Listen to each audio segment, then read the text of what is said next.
Something is happening in your life right now, even if you can't put words to it. You feel it in the quiet moments, in the way ordinary days no longer feel ordinary, in the way you sense a change coming but can't explain why. It's like the air itself carries a charge. A restlessness hums beneath the surface of your thoughts. The routines that once defined you feel like clothes that no longer fit. The people you once resonated with feel strangely distant. And yet, within the confusion, there's a spark of knowing. Something is coming. Something is shifting. This is what it feels like when a quantum jump is approaching. A quantum jump is not just progress. It's not improvement by inches or goals checked off a list. It is discontinuity, a leap, a rupture in the old probability field, and the sudden birth of a new one. One moment you are living within one version of reality, defined by a certain self, a certain story, a certain set of limits, and the next you find yourself in another. The leap cannot be explained by linear cause and effect. It is as if the universe rearranged itself overnight to match the self you were always becoming. And here's the secret. Before every jump, there are signs. They are not obvious to the logical mind. They do not announce themselves in neat packages. They slip in through synchronicities, through shifts in energy, through cracks in the old identity. If you're not paying attention, you dismiss them. You call them mood swings, random coincidences, stress. But if you notice, if you really notice, you realize that reality itself is whispering, preparing you to step into a new version of yourself. This is not fantasy. Quantum physics tells us that reality exists in superposition, infinite possibilities coexisting until observation collapses one into being. Normally, we collapse reality unconsciously, repeating the same patterns day after day, anchored to the old story. But when your coherence rises, when your observation shifts in depth and focus, you don't just collapse the same reality again. You collapse a new one. The field jumps. And so do you. Mystics have always spoken of these leaps. The Zen masters called it satori, sudden awakening, when the world flips in an instant. The Sufis called it fana, dissolution of the old self and emergence into union. The shamans of Mesoamerica spoke of shifting worlds, stepping through invisible doorways into alternate realities. They understood that change does not always crawl. Sometimes it leaps. And when it does, the signs appear first. So what are these signs? Let's step into them together, one by one, not as a list, but as a living journey, so you can recognize them in your own life. The first is disorientation. You begin to feel like the old world doesn't fit, even if nothing external has changed. The job you once tolerated suddenly feels unbearable. The conversations you used to enjoy feel hollow. Even your own thoughts seem foreign, as if they belong to someone you used to be. It's not depression, though it may masquerade as it. It's not burnout, though the exhaustion can feel similar. It is the shedding of an old frequency. Reality is loosening its grip, and the discomfort is the sign that you are preparing to release an old timeline. If you are feeling restless, unmoored, even slightly lost, do not panic. You are not falling apart. You are being prepared to jump. The second sign is synchronicity. Strange patterns begin to emerge. Numbers repeat. You think of someone and they call. A book falls off a shelf at the exact moment you needed it. The odds feel like they're bending. These are not random. These are alignments, echoes from the probability field you are moving toward. Carl Jung called synchronicity the acausal connecting principle. But beneath the language is something simple. Your observation is tuning to a new frequency, and reality is beginning to reflect it in small, uncanny ways. The third sign is heightened sensitivity. You feel more, sense more, dream more vividly. The music that once played in the background now moves you to tears. Strangers' emotions brush against you as if they were your own. Your dreams bleed into waking life with a clarity that refuses to fade.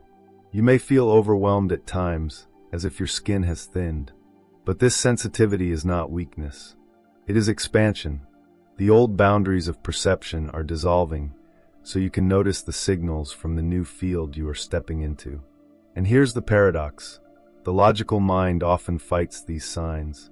It tells you you're overreacting, imagining things, being irrational. But the soul knows. The soul recognizes these shifts as the whispers of a new reality. And if you ignore them, if you dismiss them, you risk missing the doorway. You may already be feeling it. A sense of anticipation without reason. A stirring like something is about to happen, though you couldn't explain what. This anticipation is not anxiety. It is resonance. You are feeling the vibration of the future self who already exists, calling you forward. Physics tells us that all possibilities exist simultaneously, waiting for observation to collapse them. That means the self you are becoming is already real. The jump is not the creation of something new, but the selection of something that has always been possible.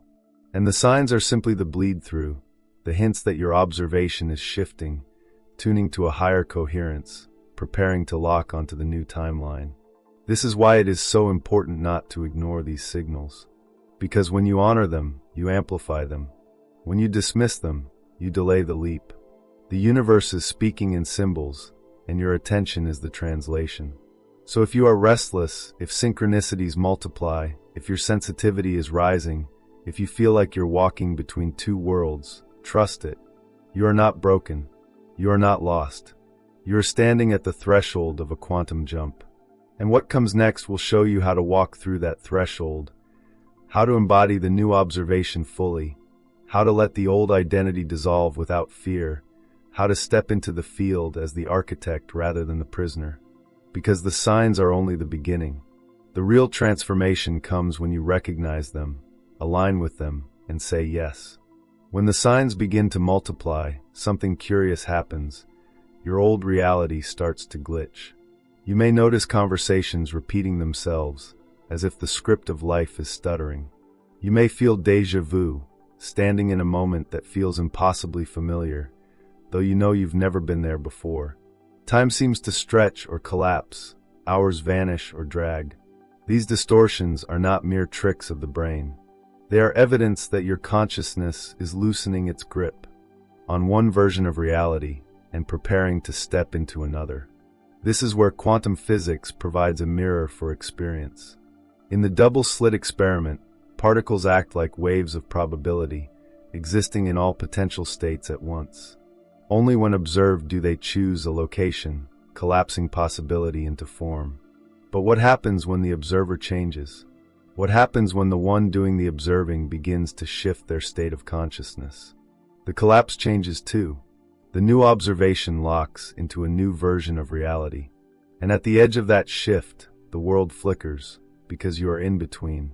Ancient mystics described this flicker in poetic terms. In Vedanta, they spoke of Maya, the illusionary nature of the world, a dream that can be dissolved when awareness expands. The Taoists described life as flowing between yin and yang, shifting states that cannot be pinned down. Shamans in Peru called the world a dream woven by perception, and when perception shifts, the dream changes. Across cultures, the insight is the same. Reality is not fixed. It bends, it flickers, it transforms, and the gateway is your attention. When you're on the verge of a quantum jump, this flicker intensifies. The signs become more dramatic. You may feel pulled between two identities, the old self clinging to certainty, the new self whispering of freedom. The old self fears losing control. The new self knows the leap is inevitable. This inner tension is one of the clearest signals of all.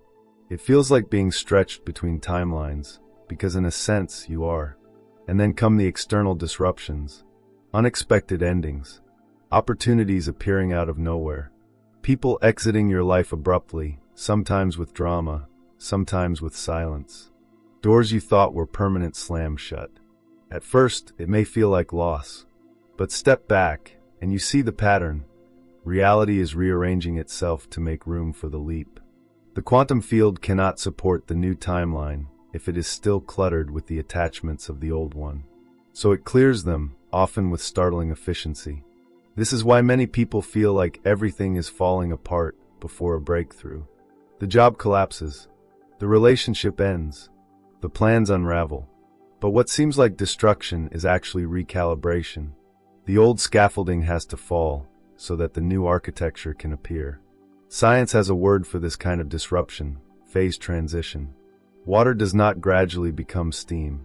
it jumps when it reaches the boiling point. Ice does not slowly melt into water grain by grain. It shifts in an instant once the threshold is crossed. Systems hold their old state until the pressure builds, then snap, they reorganize. Your consciousness operates the same way. It accumulates energy, coherence, alignment, and then suddenly it leaps. You might be experiencing this right now. You feel pressure building in your life, tension mounting in ways you can't explain. You try to hold on to the old structure, but it resists. Every attempt to force things back into place only creates more friction. That is the universe telling you, stop clinging. A jump is near. And then, perhaps the most uncanny sign of all, the presence of the future self. You begin to sense a version of you that already exists, one who is calmer, freer, more aligned. You might glimpse them in meditation, feel them in dreams, or catch a sudden rush of inspiration that feels like guidance.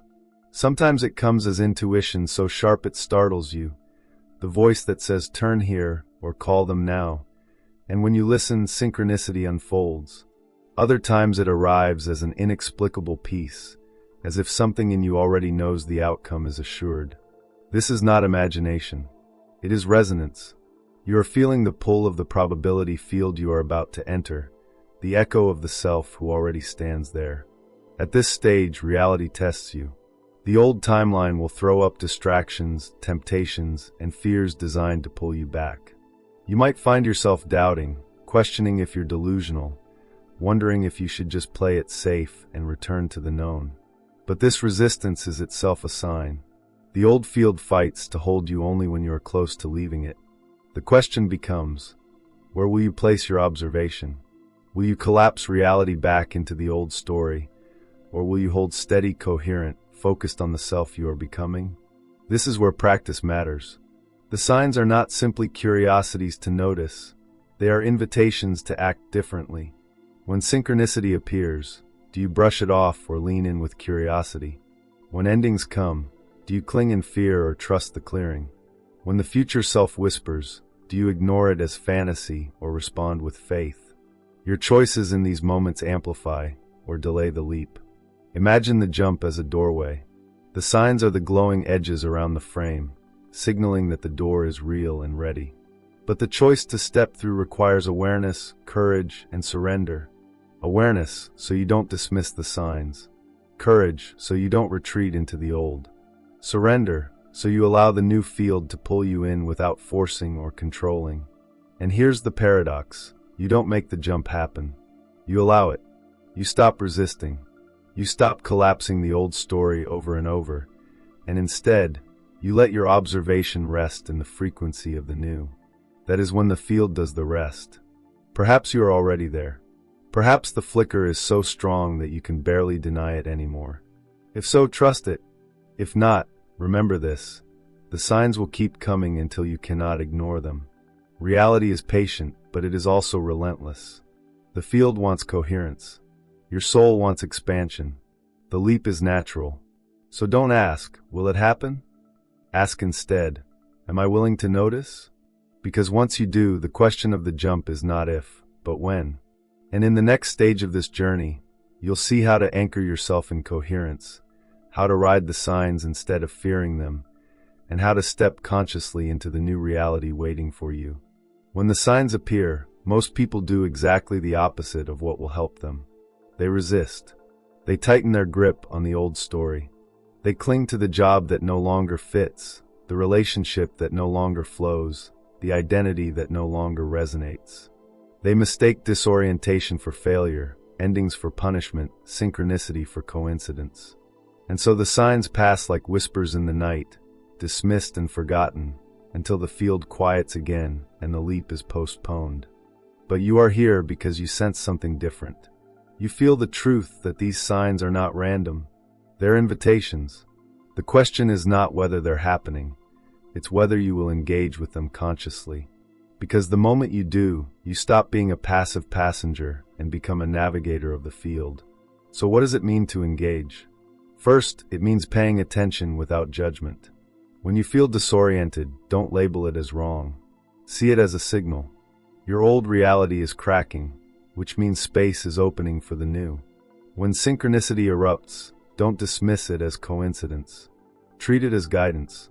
The field is aligning probabilities to show you the path. When endings come, don't cling in fear. Recognize them as clearings. The old scaffolding must fall so the new architecture can emerge. This shift in perception may sound simple, but it is radical. Because the observer effect tells us that what you notice becomes what you collapse. By choosing to see disorientation as a sign rather than a problem, you collapse possibility into expansion instead of fear. By treating synchronicity as guidance instead of chance, you collapse a path forward instead of stagnation. The meaning you give becomes the reality you live. And here lies the secret most people never realize. Your attention is not neutral. It is creative. Every story you tell about what is happening becomes the frequency you broadcast to the field. If you tell yourself the job loss is proof of failure, the field echoes it with scarcity. If you tell yourself the job loss is a clearing for a new opportunity, the field responds with openings you could not have predicted. The event is the same. The observation is different, and so the reality that follows is transformed. This is why the signs matter. They are practice grounds. They are the universe saying, "Here, train your observation here. Choose how you see this, and reality will follow." If you ignore them, you collapse unconsciously. If you honor them, you collapse consciously. And that choice is the bridge between repeating old timelines and leaping into new ones. So let's make this practical. Imagine you begin noticing repeating numbers: 1111, 222, 333. The logical mind may laugh, call it silly, pure chance. But the mystical mind knows. Repetition is a symbol of coherence. The field is aligning to catch your attention, to pull you into awareness. If you dismiss it, nothing shifts. But if you pause, breathe, notice, ask, "What am I observing right now?" You align with the signal. The number becomes not a superstition, but a mirror. It reflects your growing coherence back to you. Or imagine a relationship ends suddenly. The old self panics, abandonment, loss, failure. But the future self whispers, "This is space clearing. This is the pruning of branches so new growth can come." Which observation will you choose? One collapses despair. The other collapses liberation. Both are possible. The signs do not dictate your response, they invite it. This is where coherence practices become essential. Heart math researchers discovered that when the heart and brain align in coherent rhythms, the body enters a state of flow. Stress dissolves. Intuition sharpens. Synchronicity multiplies. In this state, you become a clearer observer, able to hold the vibration of the new self without being pulled back by the old. Daily coherence practice, even 5 minutes of breathing into the heart, generating gratitude, is enough to train your nervous system to anchor the leap. Ancient wisdom knew this too.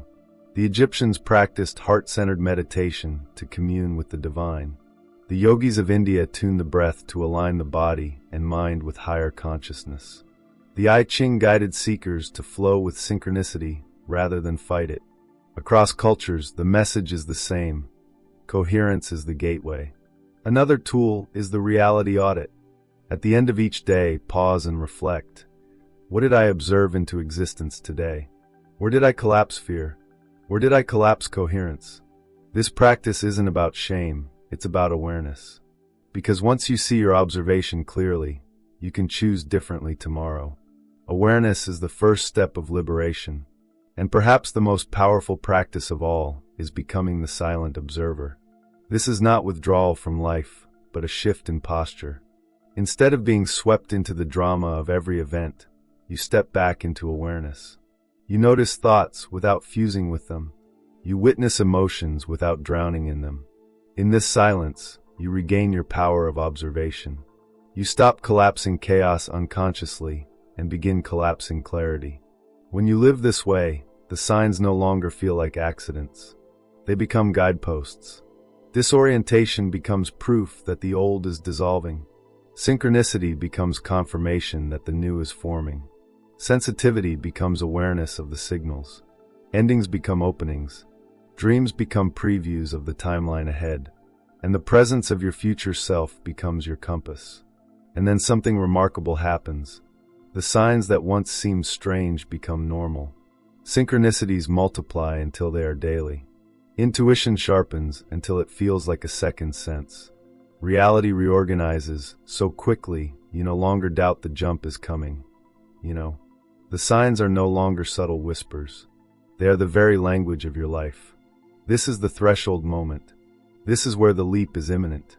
And in the final stage of this journey, we'll step into what it feels like to actually cross, to release the old identity fully, to embody the new self completely, to live not as a victim of the field, but as its conscious navigator. Because the signs are not the destination. They are the preparation.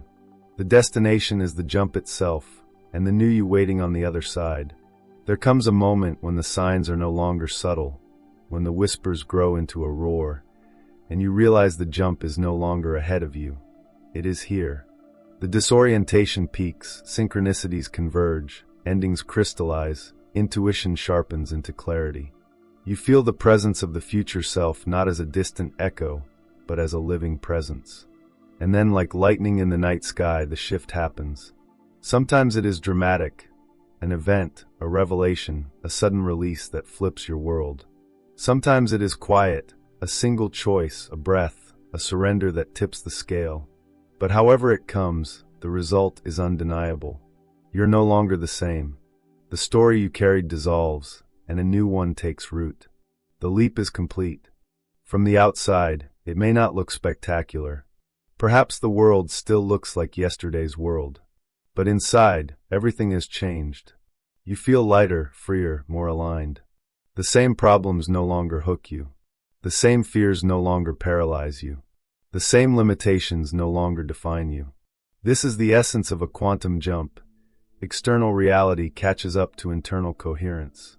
The field reflects the self you have become. And as the days unfold, the signs confirm it.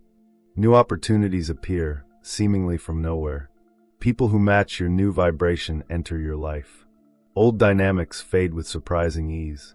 Even your body shifts, stress melts, vitality increases, intuition guides without effort. It feels less like you are forcing reality, and more like reality is flowing through you.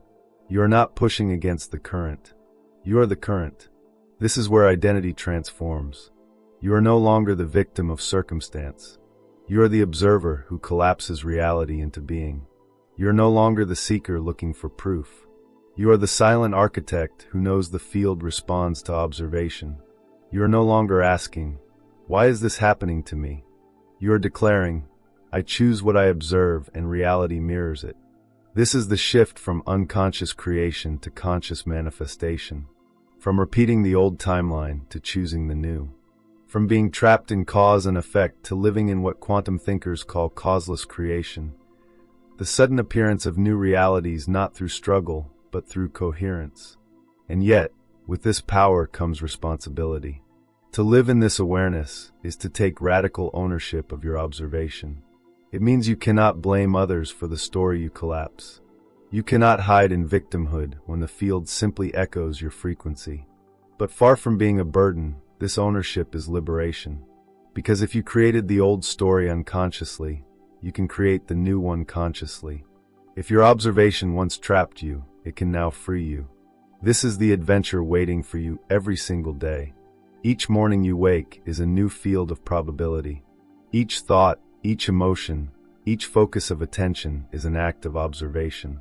Each moment is a chance to collapse coherence instead of chaos, alignment instead of fear, possibility instead of repetition. The jump is not a one-time event. It is a way of living. And perhaps the most beautiful realization of all, you are never separate from the field. The future self who called you forward was never outside of you. The signs were not sent from elsewhere. They were reflections of your own expansion. The universe did not conspire against you or even for you. It conspired with you. You and the field are one. The jump is simply the remembrance of that unity. So let me ask you now, as you stand at this threshold, are you willing to trust the signs? Are you willing to honor the disorientation, the synchronicity, the endings, the whispers? Are you willing to see them not as random chaos, but as the invitations of the quantum field calling you forward? Because if you are, then the leap is not just possible, it is inevitable. And when it happens, when you step into the new, let it change you. Let it expand your vision of who you are. Let it remind you that you are not here to survive the script. You are here to write it. You are not here to be crushed by circumstance. You are here to collapse possibility into presence. You are here to jump again and again into higher versions of yourself. If this truth resonates with you, if you feel the electricity of recognition in your bones, then stay connected with this space. Subscribe to this channel not as a casual click, but as a commitment to remember. Because here, in every exploration, you'll find reminders of the signs, the science, the mysticism that points you back to your power. Here, you are not alone in the jump. You are part of a field of others leaping with you. And if you want to go deeper, the next step is waiting. Watch our upcoming journey, where we explore how to release the old self that clings, so you can fully embody the new one. Because once you've recognized the signs of the jump, the natural next step is letting go of everything that no longer belongs to the self you're becoming. That video is not just information, it is initiation. So remember this as we close: the signs are not small. They are sacred. They are not accidents. They are alignments. Do not ignore them. They are the whispers of your soul and the echoes of your future self, guiding you into the leap you were always meant to take. And when you step through, when the jump becomes real, you will know without doubt that reality was never outside of you. It was always within. The field waits. The signs are here. The jump is ready. The only question left is, are you?